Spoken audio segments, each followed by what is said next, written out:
Ang init-init naman, putang ina. Ang init talaga po tong ina.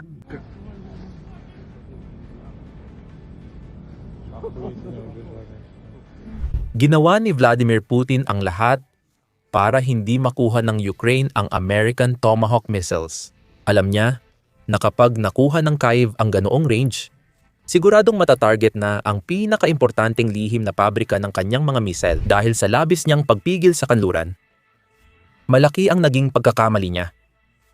Nakalimutan niyang kaya ng Ukraine gumawa ng sarili nilang missile. Kagabi, natupad ang pinakamasamang bangungot ng Kremlin.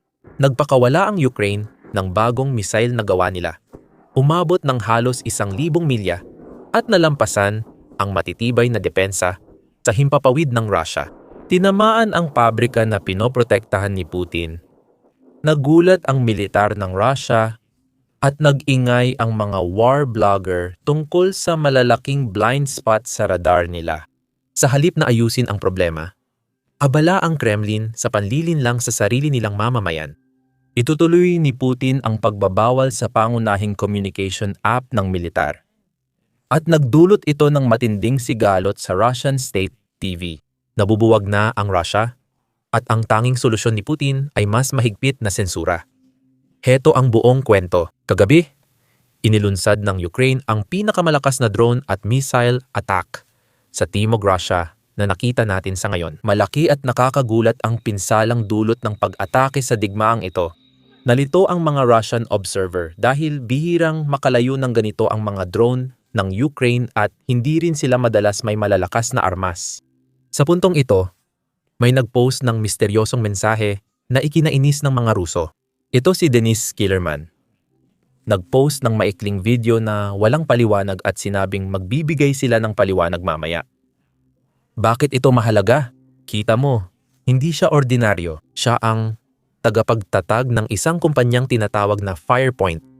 Ang mismong kumpanyang gumagawa ng Flamingo missiles ng Ukraine, mga misil na may mas mahabang abot. Higit pa sa Tomahawk, panoorin mo ang video na pinost niya.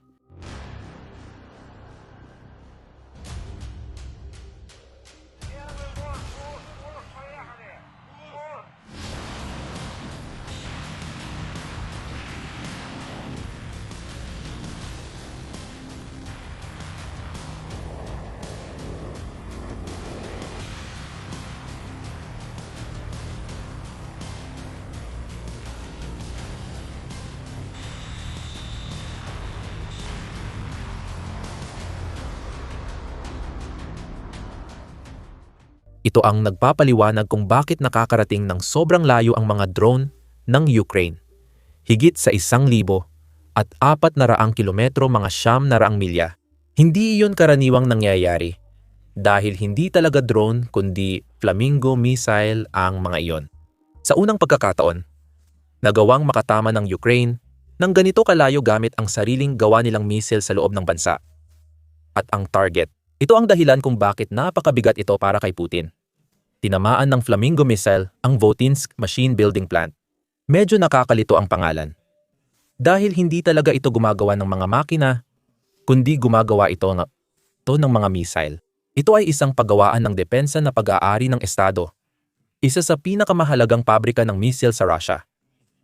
Gumagawa ito ng short-range na Iskandar missiles, Intercontinental Ballistic Missiles o ICBM, at mas mahalaga pa, dito ginagawa ang bagong Orechnik ICBM ng Russia. Ito ang dahilan kung bakit ayaw ni Putin na makuha ng Ukraine ang Tomahawk. Pero hindi naman ito kinailangan ng Ukraine. May Russian na nakatira, malapit doon at nag-record ng pag-atake. Pakinggan ang pagkabigla. Ang init, grabe, loko ba kayo? Sobrang init.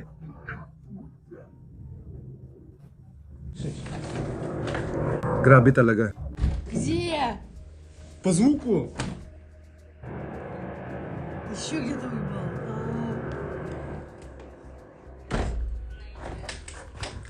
Pinakita ng Ukraine na kaya nilang tamaan ang Russia kahit saan, kahit walang American missiles. Tanong ngayon, paano napalusot ng Ukraine ang mga missiles na ito sa himpapawid ng Russia? May depensa naman para dito? Ano nga ba ang nangyari? Sa totoo lang, baka lampas pa sa kaalaman ko ang sagot dyan dahil hindi naman ako military. Pero isang bagay na napansin ko sa mga ulat online ay may ilang missiles na nagbago ng direksyon habang lumilipad. Hindi na bago sa missiles ito, pero nakakabilib na kaya ng Ukraine na gawin ito gamit ang sariling gawa nilang produkto. Iyan ay malaking kalamangan na tatalakayin natin mamaya. Ngayon, dahil nagbago ng direksyon ang mga missile, tinahak nila ang 1,600 kilometro para tamaan ang target na 1,000 at 400 kilometro ang layo. Nakatulong ang dagdag na distansya para makaiwas sila sa depensa ng himpapawid. Hindi ibig sabihin na hindi naging matagumpay ang depensa ng himpapawid ng Russia. Nakabagsak sila ng ilang missile, pero hindi lahat. Maaaring ginamit ng mga Ukrainyano ang ilang missile bilang panlinlang. O baka nagpadala lang ang Ukraine ng maraming missile sa isang target para masiguro na may makalusot. Sabi ko nga, hindi ko alam ang buong estratehiya. At tiyak na hindi ipapaliwanag ng Ukraine kung paano nila niloloko ang depensa ng himpapawid ng Russia. Pero kahit ano pa man yon, gumagana ito, kaya siguraduhin ninyong palakpakan sila ngayon. Ito na ang pangarap mula nang ipakita ng Ukraine ang flamingo sa buong mundo. Nangako sila ng malalaking bagay sa abot at produksyon. At kagabi ay sinimulan na nilang tuparin ang mga iyon. Ngayon, hindi lahat ay positibo. May isa pang malaking problema. At mahalagang banggitin ang Ukraine. Nang inanunsyo nila ang misail, umaasa silang makakagawa ng mas maraming flamingo kaysa sa nagawa nila sa ngayon. Ang kapasidad ng produksyon ay hindi talaga tumutugma sa ambisyon o sa mga anunsyong ginawa nila. Bahagi nito ay dahil tinatarget ng Russia ang mga pabrika ng Ukraine. Pero kung ipagpapatuloy ng Ukraine ang ganitong pag-atake at mapapataas ang produksyon, magbabago ng tuluyan ang takbo ng negosasyon. Bukod sa lahat ng misil na ito, malakas pa rin ang mga drone ng Ukraine. Dahil kagabi lang, marami pa silang nasirang mga pabrika ng Russia na nasa loob ng abot ng mga drone. Bago talakayin ang ibang target, ipapakita ko muna kung paano nagre-react ang Russian war blogger sa Flamingo missiles na sumisira sa kanilang missile factories. Nababaliw sila dahil sa palpak na air defense. At ito ang inilabas nilang mensahe. Paano nangyaring ito? Anuman ito, ay nakalipad ng higit 1,400 kilometro sa bansa at nalusutan lahat ng Air Defense District. Ang paano dito ay hindi rhetorical na tanong para mag-alala, magsalita ng talunang salita habang nakaupo, o parusahan ang inosente. Kailangan ito para sa tamang pagsusuri ng sitwasyon. Upang hindi na ito maulit muli, ano ang naging problema sa depensa ng himpapawid? Saan dapat ito palakasin? At anong bagong kagamitan ang kailangan? Sa dulo ng mensahe, dumating ang nakakatakot na bahagi. Paano kung nuclear ang dala ng misil? Hindi na sila nag-aalala sa mga pabrika. Napagtanto nilang kayang abutin ng Ukraine ang kahit ano at di kayang protektahan ng depensa sa himpapawid ng Russia ang mga Ruso. Hindi gagamit ng nuclear ang Ukraine dahil wala sila nito. Pero nakakatuwang makita na nag-aalala ang mga Ruso ngayon. Bago pa man nakapagproseso ng pagkatalo ang mga Ruso, nasa susunod na mga pabrika na agad ang Ukraine. Hindi na mga flamingo ngayon, kundi mga drone na. Halos pareho pa rin ang resulta. Pero bago ko talakayin ang pag-atake, ipapakita ko muna ang interesting na mensaheng natanggap ko kahapon. May ilang tao na nagbahagi sa mga komento kahapon na hindi nila nakikita ang mga video natin na lumalabas sa kanilang feed. Kahit na palagi nilang pinipindot ang like button sa ibaba. Kaya naman, kung hindi pa kayo nakasubscribe, siguraduhin pindutin ang subscribe button sa ibaba. Dahil talagang nakakatulong ito sa algorithm para ipakita sa inyo ang mga bagong video na inilalabas namin. Ngayon, punta na tayo sa isa pang pabrikang winasak ng Ukraine. Tinamaan ng Ukraine ang isang electronics factory sa Saransk, 700 kilometro o 400 milya mula sa hangganan. Ito ang electro factory ng Russia. Hindi ko mabigkas yon na nagsusupply sa industriya ng depensa. Ang kumpanya ay dalubhasa sa power electronics, rectifiers, inverters, at mga espesyal na kagamitan na kailangan ng militar. Hulaan mo, pinakamalaking customer nila ang militar ng Russia. Ito ang resulta ng pagbisita ng mga drone ng Ukraine. Tingnan mo.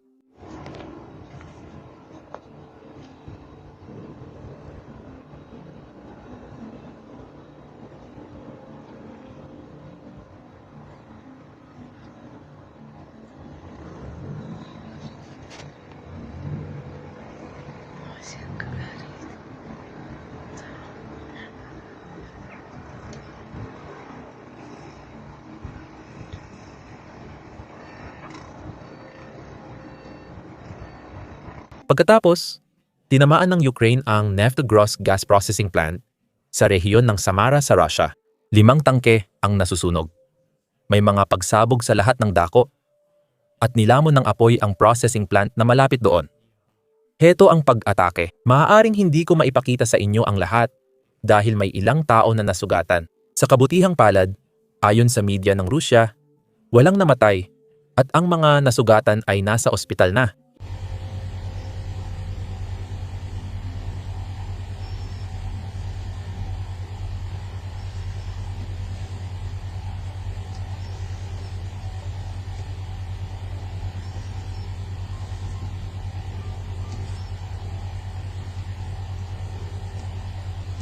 Naglabas ang hukbong Ukranyano ng video na nagpapakitang winasak nila ang 3 Russian Tor missile systems gamit ang F-2 drones. Ngayon, siguradong malaking dagok ito dahil bawat isa sa mga sistemang ito ay nagkakahalaga ng humigit kumulang 75 milyon. Mas mahalaga, kapag nasira ang mga sistemang ito, nagkakaroon ng butas sa air defense network ng Russia na pwedeng samantalahin ng Ukraine sa susunod para matamaan pa ang mas maraming pabrika, refinery, at iba pang target. Ganito mo pinalalago ang mga tagumpay mo. Bawat masirang air defense system ay nagpapadali at nagpapabisa sa mga susunod na atake. Ngayon, ililipat ko ang atensyon sa isa pang issue sa Rusya na nagpapahirap kay Putin at konektado sa mga naunang usapan. Ipinagbabawal ng Rusya ang Telegram. Hanggang ngayon, nahihirapan pa rin ma-access ng mga Ruso ang app. Madalas nilang gamitin ang Telegram sa pag-uusap at pagkuha ng balita, kaya hindi nila gusto ang desisyong ito ng Kremlin. Upang bigyang katwiran ang pagbabawal, ipinag-utos ni Putin sa FSB na maglabas ng liham na nagpapaliwanag kung bakit daw mapanganib ang Telegram. Simple lang ang punto. Ayon sa FSB, pwedeng gamitin ng Ukraine laban sa militar ng Russia ang mga impormasyong nakapost sa Telegram. Ang problema sa lohikang ito, ang Kremlin mismo ang nagsasabing gagamit pa rin sila ng Telegram. Pero mga mamamayang Ruso lang ang bawal. Si Dmitry Peskov, tagapagsalita ni Putin, ay nagsabing okay lang sa Kremlin ang paggamit ng Telegram.